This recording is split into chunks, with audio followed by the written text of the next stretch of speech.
The wind howled through the steel alleys of Deros 9. It was a cold mining colony, forgotten by most of the galaxy. The lights flickered above the old trading post. Snow mixed with ash drifted through the air. Garen, an old human man with a rough beard and tired eyes, walked slowly down the alley. Holding a bag of scrap parts, he had worked in the scrapyards all day. But something stopped him near the large ventilation shaft. There was a sound, very faint, like a whimper or a weak cough. He paused, listening closely. The sound came again, soft and shivering. Garen looked around, then crouched beside the shaft. The vent cover was loose, one bolt hanging broken. Grabbed the edge and carefully pulled it aside. Inside the dark space, beneath old pipes and steam valves, lay a shape small, thin, curled up like a dying creature. The dim light revealed silver blue skin, ribs poking out sharply, and long white hair tangled with dirt. Oh. Big glowing eyes stared at him frightened, like a wild animal. It was a little girl. But clearly not human. She looked barely alive. No older than 6 or 7. Her hands clutched a piece of old moldy bread like it was the only thing she had left. Her lips were cracked, her skin bruised, and her clothes were torn. Garen blinked. Not sure what to say. "Hey there," he said softly, keeping his voice calm. The girl growled, a low defensive sound, and crawled back a little. Shielding the bread with her arms, he raised both hands to show he meant no harm. "I'm not here to take anything," he said gently. "I just heard you." She didn't respond, but she didn't growl again either, just stared with wide glowing eyes. Garen sighed and looked into his bag. He pulled out a small protein bar, his last one, and slowly set it near the vent. Then he stood up and stepped back, giving her space. "I'll leave it here," he said. "You can eat it if you want." He turned and walked away. Not looking back that night, he couldn't sleep. He kept thinking about those eyes, those bruises, and that terrible hunger. The next evening, he came back. The protein bar was gone, and so was the girl. But a small footprint remained near the vent, bare and tiny. He left more food, and again, the night after, each time, the food disappeared. But she never showed herself again. On the 4th night, he came with a blanket and some hot broth, but something was wrong. The vent cover was gone completely. Tossed aside, and there were marks, bloodstains on the metal, deep scratches, and something worse, drag marks in the snow leading away. Garen's heart dropped. He followed the trail. But it ended behind a trash chute. No signs, no sound, just silence and cold wind. He stood there, breathing heavy, his fists clenched. Someone had taken her. And he knew the kind of people who did things like that on Deros 9. She wasn't just some orphan. She was a rare alien child. Probably escaped from a slave ship or a legal lab. Someone must have seen her, reported her, and now she was gone. Garen looked up at the stars above the colony walls. He had seen a lot in his long life: war, betrayal, poverty, but nothing haunted him like those eyes. He couldn't explain it, but something inside him wouldn't let go. He turned around and marched back to his shack. He grabbed his old jacket, an old data pad, and a rusted sidearm he hadn't touched in years. If the girl was still alive, he was going to find her. Even if he had to fight the darkest corners of the galaxy. He didn't even know her name, but he remembered those eyes, and that was enough. Asterisk, the alley smelled of burnt oil and forgotten dreams. Neon signs buzzed overhead in strange alien languages. Blinking like broken memories, Garen walked with his collar high, hiding his face from the many eyes that watched him. His feet moved faster. Now every second counted. He was deep in the lower levels of Deros 9 now, where no law dared to reach. This part of the colony was called the Sink, a place for smugglers, thieves, and worse. People here didn't ask questions, and that's why Garen came. He needed answers fast. He clutched a small picture in his gloved hand, a sketch he had drawn from memory. It was rough but clear. The little alien girl with glowing eyes and long white hair. He showed it to the first merchant leaning against a crate of illegal tech. "You've seen her?" Garen asked, voice rough. The merchant squinted, chewing something foul-smelling. "No credits, no talk," he grunted, spitting to the side. Garen reached into his jacket and pulled out a silver chip. The merchant's eyes lit up. He grabbed. The chip looked at the drawing again and nodded slowly. Yeah, she was here, he said. Lowering his voice, 2 nights ago, some hunters dragged her through. Said she was a stray from an escape pod. Garen's jaw tightened. Where'd they take her? The man hesitated, then leaned in. Probably the dust market offered, he whispered. That's where they sell the rare ones. Garen felt like he'd been punched in the chest. He'd heard of the dust market, a secret auction on a desert moon where buyers wore masks and children were sold like toys. He stepped back without another word. Now he needed a way off this rock hand fast. He made his way to the docks, where ships came and went in the dark. A hacker named Vela owed him a favor. She was young, human, but lived like a ghost in the systems, hiding in abandoned pods filled with screens and wires. When she saw Garen, she narrowed her eyes. Didn't think I'd see you again, she said. What do you want, old man? He showed her the sketch. I need to find her, he said, voice shaking slightly. She was taken. Vela's playful smirk faded. Dust market, she guessed. He nodded, and she turned serious. I can break into the traffic logs, she said, fingers flying over a glowing panel. There. Found it, cargo ship, registry masked, destination, Veltron 6. That was it, the dust market. But you can't just fly there, Vela warned. You'll need clearance codes forged. ID, new clothes. Lest you want to end up in a cage yourself. Garen didn't flinch. Then get me what I need, he said. I'll owe you more than a favor. It took hours, but by the end of the night, Garen stood at the shuttle dock, dressed in stolen armor, holding a forged ID as Trader Brell from Sector 42. He looked in the mirror, barely recognizing himself, but his eyes were clear and filled with fire. He boarded the ship quietly, surrounded by masked travelers and silent guards. Nobody noticed him, or at least nobody cared. As the ship rose into orbit, Garen looked out the window. He whispered to the stars, "Hold on, little one," he said, "I'm coming." The sky above Veltron 6 was dark red, swirling like a wound in space. Dust storms roared across the cracked ground, and broken towers reached into the clouds like the fingers of dead giants. It was not a place for hope. It was a place for deals. Secrets and stolen lives. Garen stepped out of the shuttle, wearing a long cloak and a cold expression. His forged ID marked him as a relic buyer man who collected strange beings for rich clients. But he was no collector. He was a hunter on a mission. He followed the crowd into the underground halls, where the dust market thrived, a place carved deep into the bones of the planet, hidden from satellites and law. The air was thick with incense and fear. Laughter echoed off stone walls, mixed with the cries of caged things, some too strange to name. Every step made his heart beat harder. Was she here? Was she still alive? Masked merchants stood beside glass tanks and iron cages, offering whispers to passing buyers fresh from the moons of Krith. Half-blood with night vision, royal genes, untouched. Garen's stomach turned. He didn't belong here, but he had to pretend. Then he saw her, far across the chamber. Behind thick bars and a glowing energy shield, she sat in the corner of a cage, knees pulled to her chest, her hair covering her face. Ain't her small body trembled with cold, though? There was heat in the room. He stepped closer, pushing through the crowd. Her tag read, "Untrainable, unspoken species, no known origin." There was a number beside it, lot, number 43. The auction hadn't started yet, but it would soon. He stared at her, heart heavy. She looked smaller than before, thinner, like she was fading. Suddenly, her head lifted. Her eyes, those glowing eyes, met his. And for a moment, time stopped. She didn't say anything, but her lips parted slightly. Recognition flickered their hope. A cruel voice broke the moment, Yuaing. "The rejects," said a tall alien in dark armor. "She's no good, doesn't speak, doesn't obey, won't survive the week."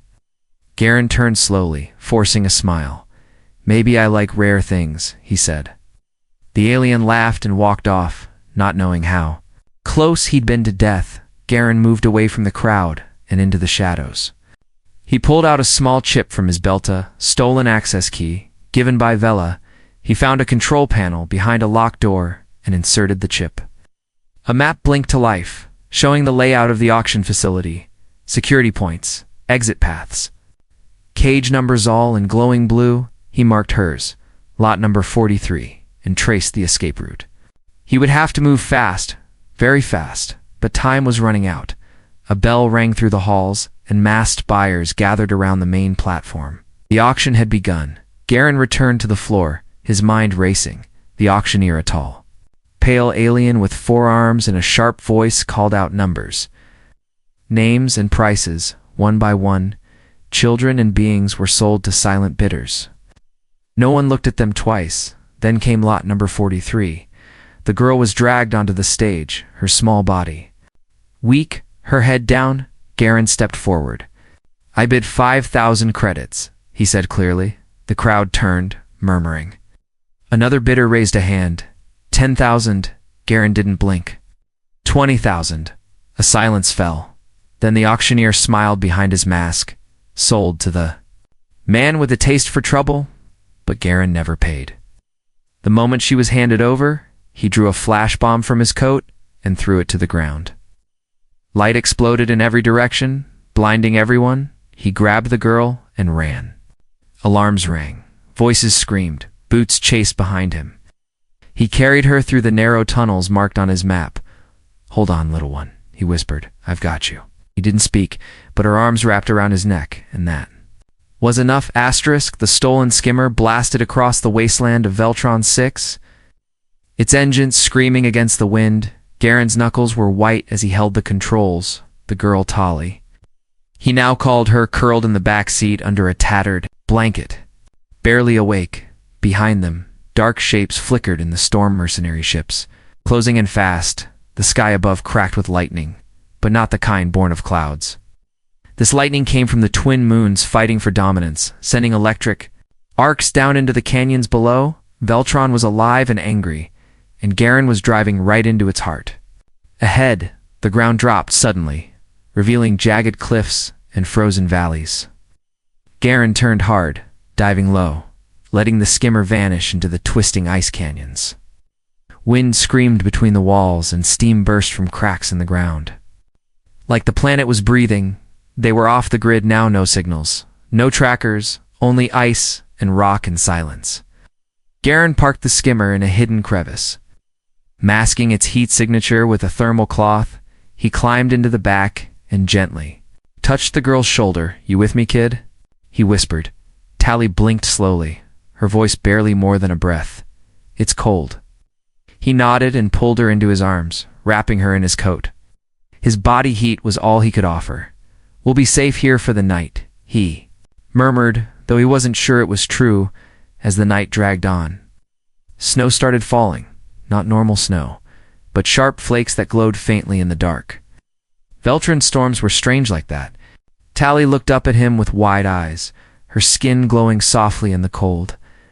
"I used to live where stars danced," she whispered before fire came. He didn't ask what she meant. Some memories weren't meant to be told yet. Instead, he gently rubbed her arms to keep her warm. "I'm here now," he said.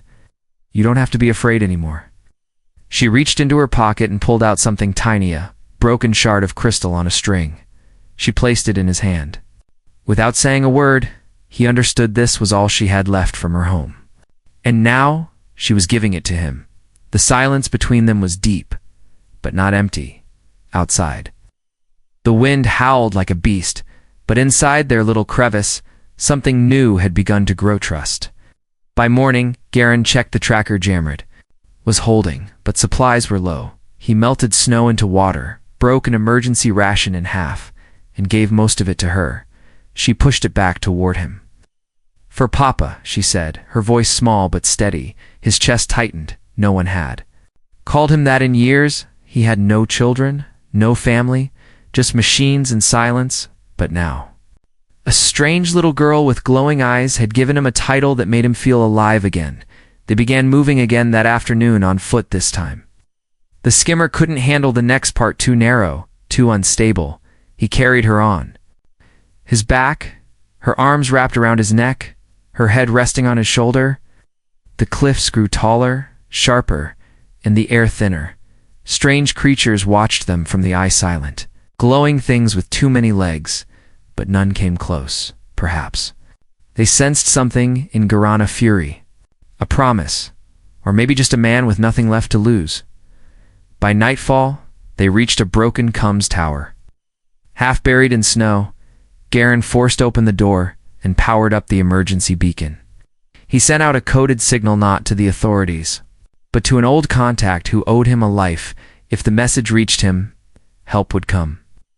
Tally sat beside the flickering light, watching him with curious eyes. "Why are you helping me?" she asked, her voice no longer afraid, just wondering. Garen looked at her and smiled faintly. "Because someone should have helped you long ago," he said, and in that quiet moment, surrounded by ice, storm, and danger, something changed between them. She wasn't just a rescued child anymore. She was his reason to keep going. Days passed in silence, broken only by the sound of wind brushing over the cracked shelter walls. The broken Cums tower had become their safe place, their cave in the storm. Snow still fell outside, but inside.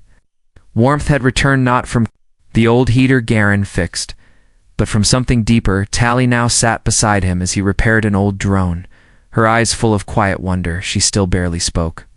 But when she did, it wasn't in fear anymore. She asked questions, small ones. Like, "What's that tool called?" Or "Why does the wire hum?" He answered each one slowly, carefully. Not as a soldier, but as a teacher. He found himself smiling more. It was strange, this feeling like being needed. It filled a space in his chest that had been empty for too long. One night he cooked a small meal from the last of the rations, a simple broth, hot and earthy, served in a cracked metal bowl. Tally took one bite and looked up at him, her eyes wide. "It tastes like home," she whispered. He didn't know what her home tasted like, but he was glad he'd made her feel it. Even just for a moment outside, the sky cleared for the first time in weeks, revealing stars scattered like dreams across velvet darkness. Tally stood near the window, staring up. Garen joined her, hands in his pockets. "Do you miss it?" he asked gently. She nodded. "Every day, but I don't remember where it was." "Not really." She reached into the pocket of her worn tunic and pulled out a piece of metal, a badge shaped like a bird with 6 wings. "It was on my mother's uniform," she said. "She told me to run when the red ships came." Garen looked at the badge, then at her. "She was brave," he said, "just like you." Tally didn't speak again for a while, but when she went to sleep that night, she held his hand until she drifted off the next morning. Garen dug through the supply crates and found a small Hola tablet, cleaned it, charged it, and downloaded some old Earth stories onto it, cartoons, children's tales, simple songs. When he gave it to Tally, her face lit up in a way he hadn't seen before. She laughed softly at the first cartoon, tapping the screen again and again. "Is this what humans do for fun?" she asked. "Some of us," he replied. "The lucky ones." They began a rhythm, repairing, learning, laughing, surviving. One evening, Garen found a spare jacket in the back room, small. Meant for a miner's child long gone, he gave it to her without a word, and she slipped it on like it was treasure. She smiled up at him and whispered, "Thank you, Papa." That word again. It hit him harder this time. He didn't correct her, didn't explain that he wasn't her father by blood, because somehow in this frozen place, she had become his daughter by heart. Later that night, she carved something into the wall with a piece of scrap metal. When he came over to see it, he found a small drawing, a stick figure of him holding hands with her. Next to it she had written, in shaky letters, "Us," and in that quiet, flickering shelter, with snow falling outside and stars above, Garen finally let the tears fall, not tears of grief, but of something else, something long buried, hope, for the first time in years. He didn't feel like a broken soldier or a forgotten old man. He felt like someone worth being again, because the little girl who once growled in fear beneath a vent now looked at him like he was the only safety in the universe. And maybe, just maybe, that was enough. Asterisk, the calm never lasted long on Veltransix. Beneath the silence, trouble always stirred. Garen sensed it before the scanners picked anything up. A low buzz in the walls, A hum in the air. Something watching. Something near. He turned off the old heater and knelt beside the cum panel. Red light blinked softly. A signal, buried, masked, but there. A ping bouncing from orbit, locking onto coordinates they had been found. He didn't tell Tally right away. She was sitting near the window, humming one of the old Earth songs he had taught her. Her fingers played with the broken bird badge she never let go of. She looked peaceful, more child than refugee. Garen stared at her for a long moment. He had to protect that peace, even if it meant breaking it himself. "Tally," he said gently. "We need to pack now." She blinked. "Where are we going?" "Somewhere safer," he said, though he didn't know where that was yet. They gathered what little they had: tools, food scraps, the hola tablet, the blanket she refused to leave behind. He slung the old rifle across his back. He hadn't used it in years, but now its weight felt right. They slipped out through the side tunnel just as the first explosion hit. The shelter shook, fire blooming behind them. Snow turned to steam, and the world screamed. Tally gasped, but kept moving. Holding his hand tightly, Garen led her into the frozen canyon trails. Heart pounding, they were being hunted not by bounty hunters this time, but by professional trackers. Mercenaries who didn't ask questions, only followed orders and erased loose ends. One drone flew overhead, its red eye blinking as it scanned the ground. Garen pulled Tally into the shadows of a ridge, holding her against his chest. She was shaking not from cold, but from the memory of being taken, being sold. He whispered softly, "You're not going back, not while I'm breathing." When night fell, they camped inside a cave beneath a waterfall of ice. Garen placed traps at the entrance and kept the fire small. Tally curled up beside him, eyes wide. "Why won't they stop chasing us?" she asked. "Because to them," he said, "you're not a child. You're property. But to me," he added, "you're family." The next morning, they were moving again. Snow crunched beneath their boots, and shadows stretched long and sharp. Then came the moment Garen had feared. A sniper beam fired from the cliffs, grazing his shoulder. He fell, groaning. Blood staining the snow. Tally screamed and dropped to her knees beside him. His vision blurred, but he pulled her close, whispering, "Run. Just run." But she didn't. Instead, she pressed her little hands against the wound, crying, "Don't leave me, Papa, please." Another shot rang, but this one missed. And then, just as the mercenary stepped into view, something exploded. Beside him, a flash mine triggered by one of Garen's traps. Smoke filled the canyon, and Tally pulled him behind a rock. She dragged the emergency stim from his bag and jabbed it into his side. His body jerked, breath returned, and pain roared. To life, but he was awake and alive. He looked at her, stunned. "You? You saved me," he whispered. She nodded, tears falling silently. "I remembered what you showed me," she said. "I didn't want to forget." They moved again, slower now. Garen, leaning on her small shoulder, they reached the edge of the canyon, where a transport signal finally pinged back. The contact Garen had called days ago had answered. A small ship hovered just above the ridge, waiting. As the ramp opened, Garen collapsed inside, and Tally helped close the door. The ship lifted into the stars, away from fire, away from ice. Tally sat beside him, holding his hand. She was no longer just a lost girl. She was a fighter. She was his. And as Garen drifted into unconsciousness, her voice was the last thing he heard, soft, brave, and full of something new. "I'll protect you now." The stars outside the window drifted slowly, like dust on water. The hum of the small ship was steady now. Calm, safe. Garen lay wrapped in thick blankets, healing, resting, but not alone. Tally sat beside him, her hand in his, never letting go. She watched his chest rise and fall, her small body curled against his side. He had protected her in fire, in snow, in silence. Now it was her turn to stay near until he opened his eyes. Again, 2 days passed before Garen fully woke. The first thing he saw was Har, his glowing softly, face filled with quiet hope. "Papa," she whispered. "We're almost there." "Where?" he rasped, voice dry. She smiled gently and pointed to the window. Earth, she said, you're home.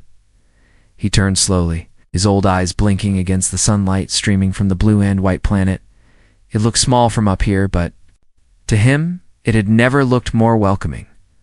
The ship landed in a quiet countryside, far from cities and questions. A retired outpost, once a military farm, now untouched, forgotten, perfect. A friend of Garen's had arranged it all, no questions asked. The house was small, just 2 rooms, cracked tiles, and a creaky porch, but it was theirs. Tally walked through it like a queen exploring her new kingdom. She touched the wooden walls, the dusty shelves, the windows with sunlight pouring in. Then she looked at him and asked, "Can I stay here forever?" He knelt slowly, still sore, and pulled her close. "Yes," he said, "forever." They cleaned it together, one day at a time. Garen taught her to cook earth food, simple things like eggs and soup. She taught him how to braid her hair like her mother used to, using soft ribbons made from old rags. They planted seeds behind the house, carrots, potatoes, few flowers she liked because they looked like stars. The old world began to feel new again, not because of anything outside, because of the little girl who now filled it with life. She started calling him Papa all the time now, without hesitation. And Garen stopped correcting strangers when they called her his daughter, because she was not by blood but by every choice they had made. One afternoon, while sorting tools in the shed, Tally found a rusty photo frame. It held a faded picture of a much younger Garen, smiling in uniform. She looked at it, then at him. "You look strong," she said. "I was angry," he replied. "Back then, I fought. Because I was lost." She tilted her head. "And now?" "Now," he said, placing a hand on her shoulder, "I fight because I'm found." She didn't say anything, but her smile said everything. Time passed, and the seasons changed. Tally grew stronger. Taller, more curious, she began drawing. Again sketches of stars, of Garen's old ship, of a girl and a man sitting side by side under a tree. She hung her drawings on the wall with pride. One of them simply said, "Home." On one quiet evening, under a sky full of stars, Tally leaned against Garen and asked, "Do you think my real mother would be proud of me?" He looked at her, his voice soft but firm. "She would be proud of how brave you are, but of how kind," he added. "But I know one more thing." "What?" She whispered, "I'm proud of you too." She didn't speak, just rested her head on his chest. And as the night wind whispered through the trees, the old soldier and the little alien girl sat together, no longer running, no longer afraid. Just a father and a daughter under the same stars, finally at peace.